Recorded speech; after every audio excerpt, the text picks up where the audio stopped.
In this video, I'm going to help alleviate some of that fear you may have around the pain of dying. Number one, dying itself isn't painful. Now, the diseases you're dying from can be, but while you're on hospice, or really in the hospital as well, there are several different routes we use to manage pain, and one of them, which is my favorite, may surprise you.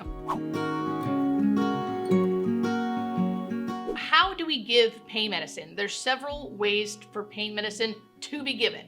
The most basic way is oral, pills or tablets. Now, this is the most basic way, and it's very, very effective. You take the pain pill, it digests in your stomach, it goes into your bloodstream, and it relieves your pain. That is the basic way we control pain, and it works very effectively. The other ways are also very effective and are used for various reasons. So on hospice in particular, because people usually start being unable to swallow, we will start using sublingual medication, either liquid or pills that dissolve in the mouth. These pills dissolve underneath the tongue or in the mouth. We also could give small amounts of liquid that absorb buccally in the gums. This is a great way to get pain medicine or agitation medication because it absorbs pretty quickly and will work usually within about 20 minutes. This works great for patients who can no longer swallow. The third way would be transdermal. We see this a lot with patients on hospice who have chronic pain, or any person who has chronic pain really.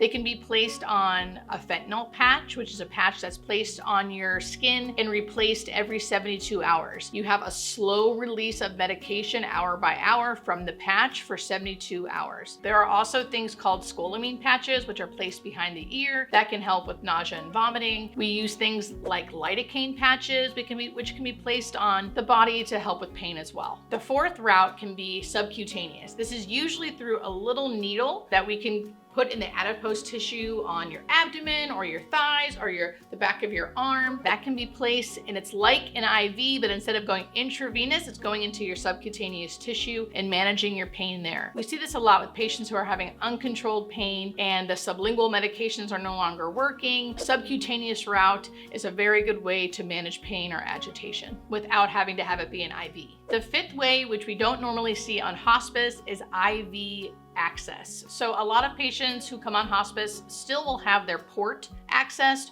or they'll have a central line. When those are the cases and they have uncontrolled symptoms, we can use those ports as IV access, and we can give pain medication or agitation medication through those ports to help manage pain. This happens very, very rarely because the other ways are just as effective and not as invasive, but it still can be done, especially if the patient already has access. Okay, and the last and final way is the one that I think will surprise you, but I think is the best way to manage pain, and that is rectally. Our rectums, surprisingly enough, are very vascular, and medication is absorbed very quickly in the rectum and works very, very well. So any kind of suppository can work very well. And then there's a new thing that's coming out, or not coming out, it has come out, called the Macy Catheter, which almost looks like a Foley catheter, but it's placed in the rectum, and you put medications through that Macy catheter into the rectum to provide pain and symptom management. It's a new and improved way that our industry seems to be going, because we are finding that medications